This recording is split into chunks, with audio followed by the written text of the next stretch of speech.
Bismillahirrahmanirrahim. Assalamualaikum warahmatullahi wabarakatuh.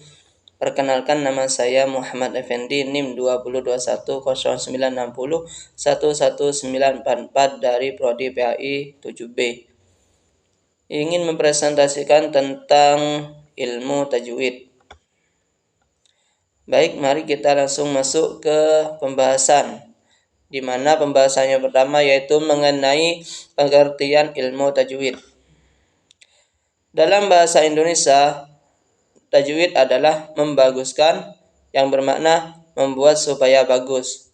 Dalam artian, setiap orang yang belajar ilmu tajwid Al-Quran berarti berusaha agar bacaan Al-Quran mereka bagus sesuai kaifiyah tajwid yang ada. Nah, sedangkan secara istilah, kata tajwid menurut Imam Al-Jazari yaitu tajwid ialah memberikan setiap huruf haknya berupa sifat-sifat yang hak dan juga mustahaknya, mengembalikan setiap huruf ke dalam makhraj aslinya, serta konsisten dalam membaca lafaz yang sama hukumnya.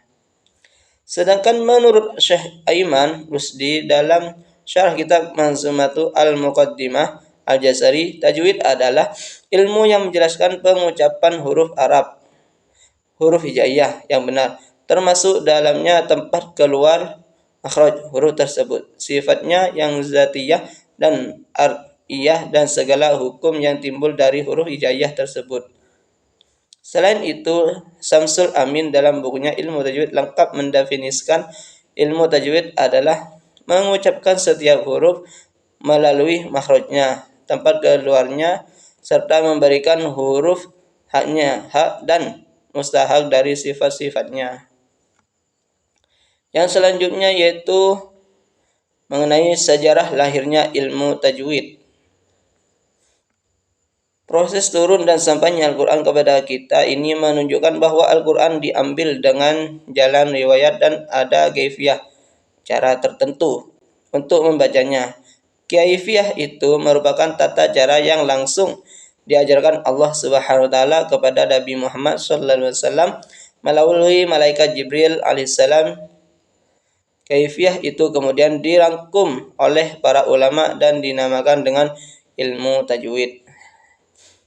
Secara teori nazariyah, para ulama berikhtilaf mengenai siapa peletak dasar ilmu tajwid. Ada ulama yang mengatakan Abul Aswad Ad-Du'ali, ada yang mengatakan Abu Ubaid bin Al-Qasim bin Salam, ada yang berpendapat Al-Khalid bin Ahmad, dan pendapat yang paling kuat tentang peletak dasar ilmu tajwid secara teori adalah Abu Muzahim Musa bin Ubaidillah Al-Haqqani, lahir pada tahun 248 Hijriah dan wafat pada 325 Hijriah. Karya tulis Abu Musa dikenal dengan nama Al-Qasidah Al-Haqqaniyah, di mana tulisan ini menjadi sangat berpengaruh pada perkembangan tajwid selanjutnya dan melahirkan generasi para ulama abad ke-5 Hijriah yang menuliskan kitab-kitab serupa.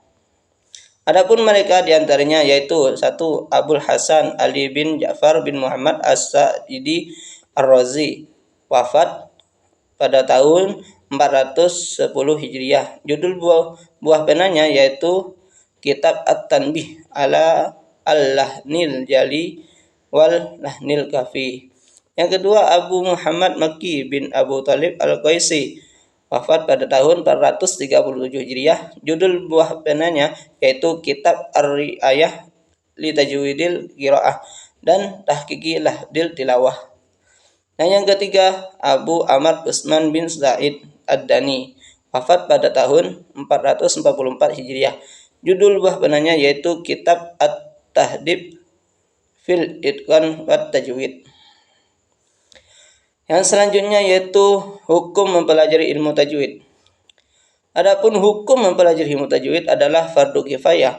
Artinya, mempelajari ilmu tajwid secara mendalam tidak diharuskan bagi setiap orang, tetapi cukup diwakili oleh beberapa orang saja.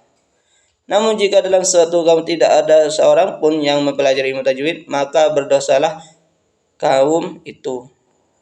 Adapun hukum membaca Al-Quran dengan menggunakan aturan tajwid adalah fardu ain atau merupakan kewajiban pribadi. Karena apabila seseorang membaca Al-Quran dengan tidak menggunakan ilmu tajwid, hukumnya berdosa. Yang selanjutnya itu manfaat mempelajari ilmu tajwid. Adapun manfaat-manfaat dari mempelajari ilmu tajwid diantaranya yaitu yang pertama, mengetahui cara membaca Al-Quran dengan baik.